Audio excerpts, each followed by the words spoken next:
Hi, everyone. Thank you for attending. Um, Today's topic is handling job failure.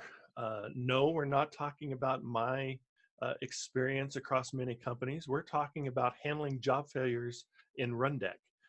When you do an automation workflow and you have multiple steps and a step fails for whatever reason, how to handle recovery of that or stopping the job and those kind of things. So let's just dive right into it. So there are multiple ways or different things that we're going to cover today. One, we're going to talk a little bit about testing. We do include some ways to actually do some testing where you don't have to hit your production environment or different environments.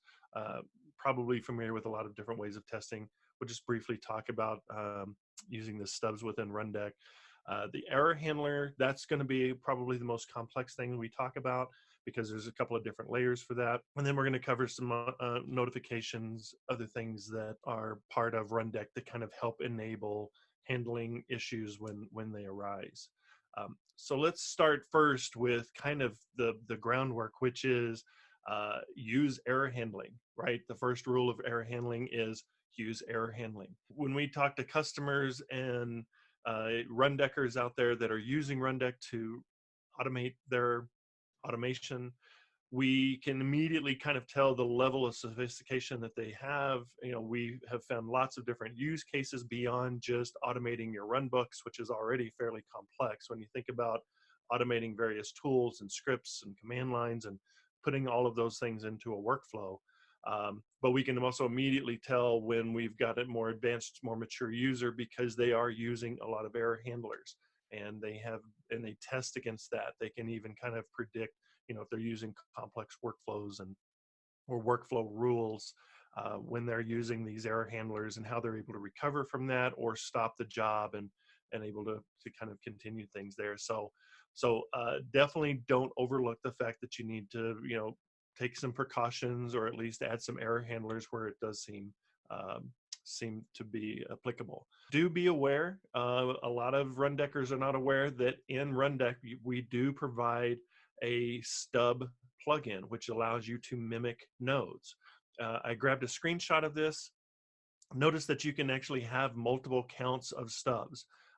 These are not necessarily VMs. It's going to basically, you can have it just respond either with a positive or a negative.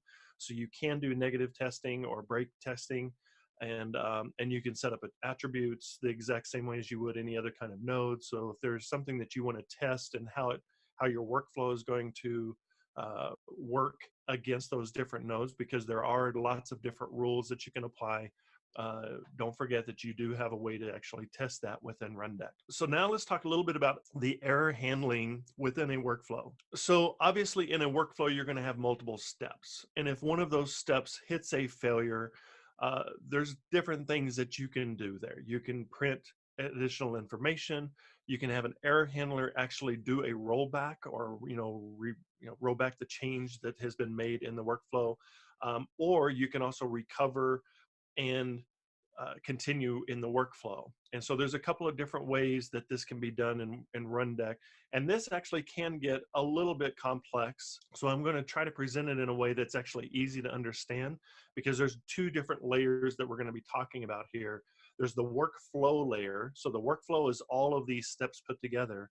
And then you have the individual steps. And so the error handler comes in with an individual step. For example, let's say that you have set the workflow to keep going. So the stop at the failed step and the run remaining steps before failing, these are actually in Rundeck. So let's take a look at this job here. And I've built a job that's got some error handling built into it. I'm going to go to the workflow, and you'll see here at the very top, we've got this stop at the failed step and run the remaining steps. So basically what this means is that if you have a step that fails, this is going to determine what the workflow is going to do. Will it just continue going or will it stop? Also key to note about this is that at the time that the failure occurs, the workflow does get flagged as having failed. So if you have 25 steps and one step fails, the entire workflow will be designated as a failure. And this will also trigger notifications, other things like that. So, and if at any time the workflow is flagged, it's flagged. Once it's flagged as having failed, it's going to remain flagged. So basically, for a workflow to be successful, it can never be flagged at failure at any point. You know, we want to raise those errors and issues right away. So this is kind of key. We're either going to stop at a failed step or we're going to run the remaining step. And if it gets flagged, it's going to stop. It will not even try to do the remaining steps. So that's kind of what I tried to illustrate here on this slide. You see here, if I've got to stop at the fail step in these steps, you know, I've got some script steps, I got a command line, I'm doing a playbook. And if everything succeeded and the playbook fails, we're going to stop at that point. If I've got run remaining steps before failing, you'll notice that the workflow is marked as failed, but everything is going to continue. So this is pretty straightforward. Where it gets complex is when we actually add a error handler. And so this, I'm actually going to show kind of how this works, right? So we've got this job. Let's just run the job, and I've got several steps here. And you'll notice here this script that we're doing here. I've got an exit 0 here, which is probably poor taste. I'm going to change that to an exit 1, which means it's going to exit with an error. I'm going to save that. So I'm forcing that step to basically say, hey, I failed, regardless of what happened there. So we're going to run this. We know it's going to fail, and we're going to watch what happens with those additional steps as we run this. So this will just take a second. You can see as we get in here, that step failed, and notice that we didn't even start the other steps. And that's what that workflow step is set to. If I change that to, let's go ahead and edit this now. I'm going to change the workflow. Well, if I were to, let's just do this. If I were to change that to say run remaining steps, it's going to continue to run those steps. Let's do something a little bit different here now. I'm going to add let's go ahead and add an error handler. So within this step, you'll notice I do the key or the little gear shift there. I'm going to add this error handler. Now, an error handler can be another job. It can be a command. You know, there's lots of flexibility about what you can do with that error handler. It can even, for some of them, it can even be a workflow step. Typically, when you're running jobs where they have lots of steps that are running across lots of nodes, you're going to use a node step handler. And in some cases, that's the only thing you can do. Check our documentation. There's some details about that in there. What I'm going to do here is I'm just going to add this little script. I think I have this in my buffer. So I'm just going to echo some things that, hey, the error handler has engaged. I'm going to correct the error. The rollback is not needed. And I'm going to exit with a 0, which means the rollback, or you know what, I'm going to correct this. Yeah, rollback is not needed. I'm correcting the error. Please continue. I'm going to save this. Now, here's the other key. Notice this keep going on success. So if the workflow keep going is false, this allows the workflow to continue. So basically, this is how I can say, you know what, I'm going to correct the error, ignore what the keep going flow is set to. I want to just keep going. And if this all works, I want the job to be successful. So we're going to turn that on, save that, save my workflow. And now let's rerun that and see what happens. Jump in here to this.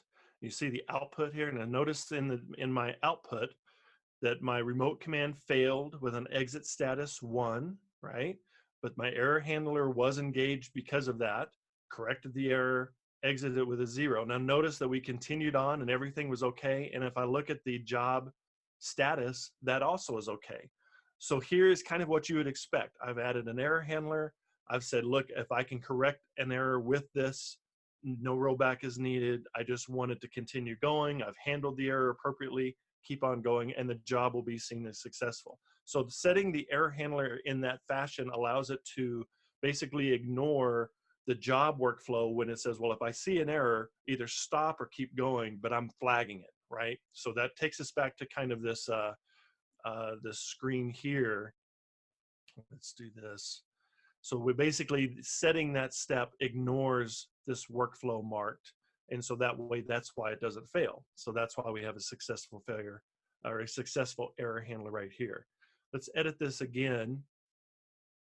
I'm going to change that function so that we're going to continue to keep everything the same. The workflow is going to be the same.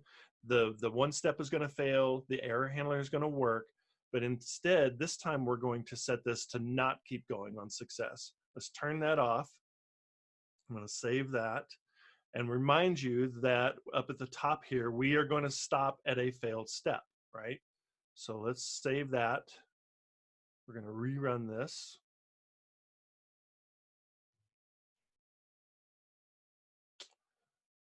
Jump in here to our, so here's our failure. The rollback is, we're exiting with a 0. So that failback, or actually that error handler did work.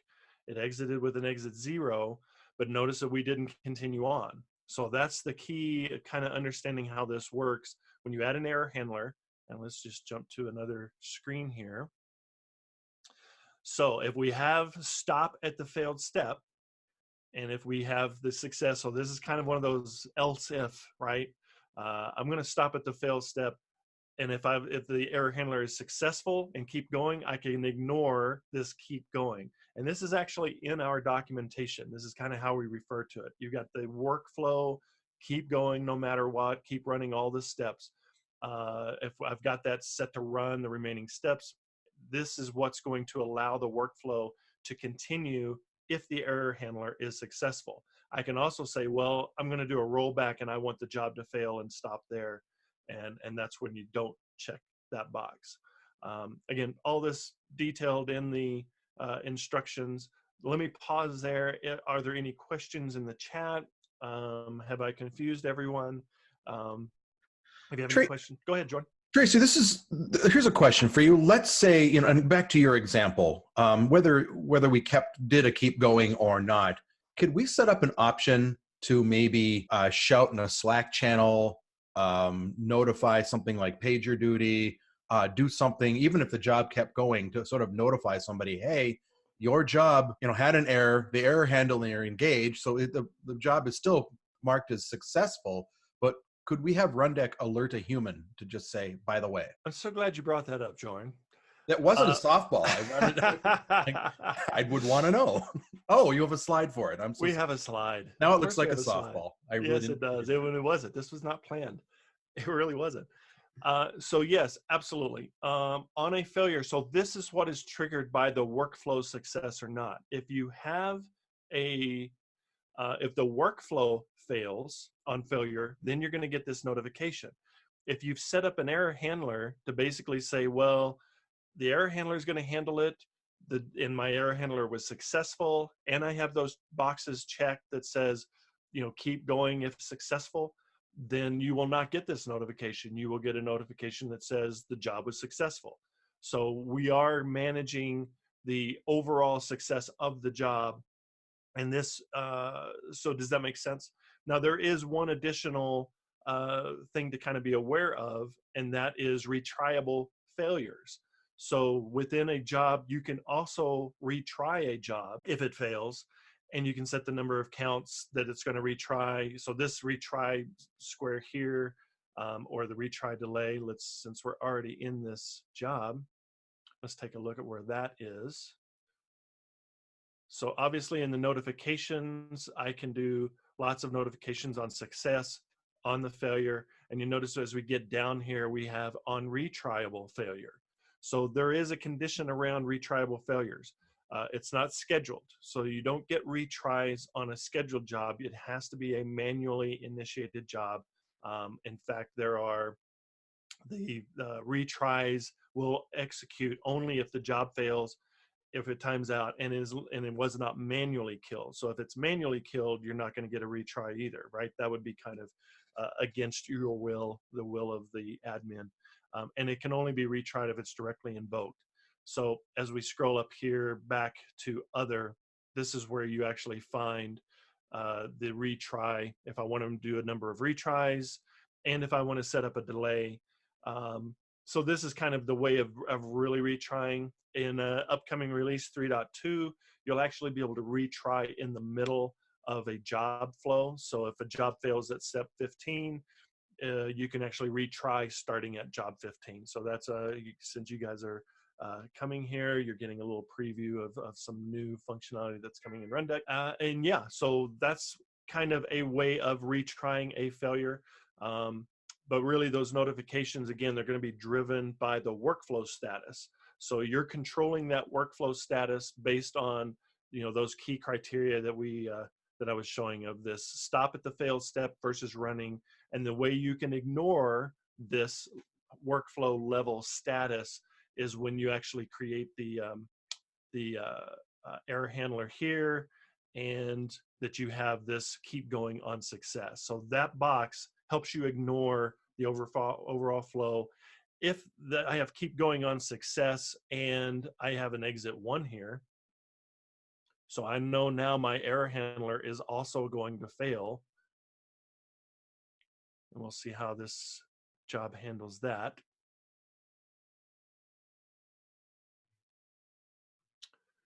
So there's our failure. So now our failures also stopped. And so now the entire job step. So you can kind of now see how these two things work together, how the error handling as well as the workflow keep going setting kind of work together so that you can really control this any way you want. If you'd want to do a rollback, etc.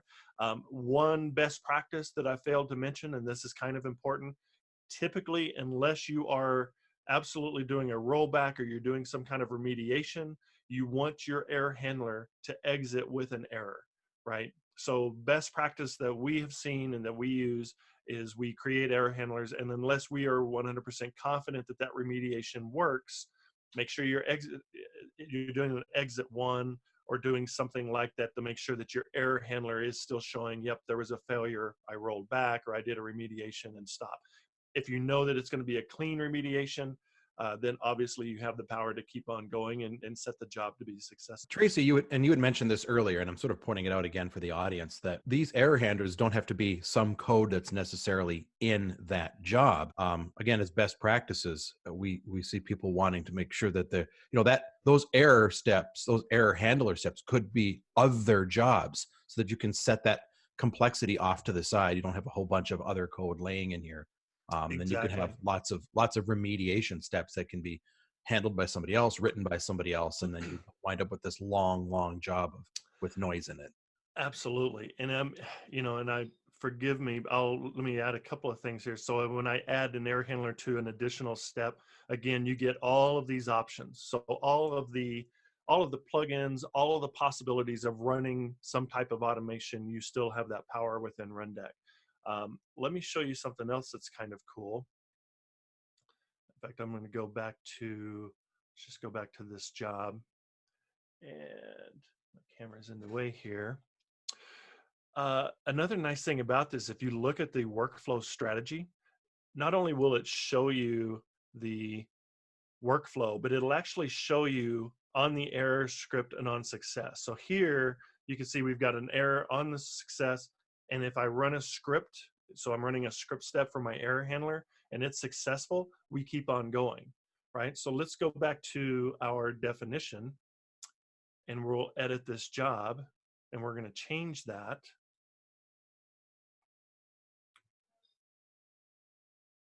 So currently at the top, we have stop at the fail step and we have the running. Let's just set it to run remaining steps. But let's set this instead of keep going on success, we're actually going to stop. And let's save that. Let's save that. And now when we come back up here and we look at our definition and we look at that workflow strategy, know how that has changed. So now you can actually see what the settings are for your error handling. You can see, well, on an error, it's going to do something. Is it going to stop or will it keep going on success? So you can actually visually validate this. And when the job is running, you'll see where that flow is going. So you'll actually get some visual. If you've got a long running job, maybe it's a batch job, your users, you can send a notification in Slack on start of the job. Come watch this job. They can watch the workflow. It'll actually visually show where the job status is. And if you have error handlers, it'll actually show that as well. So that's actually pretty nice. And you can even turn that off if you like. So we really like that. Nice functionality there.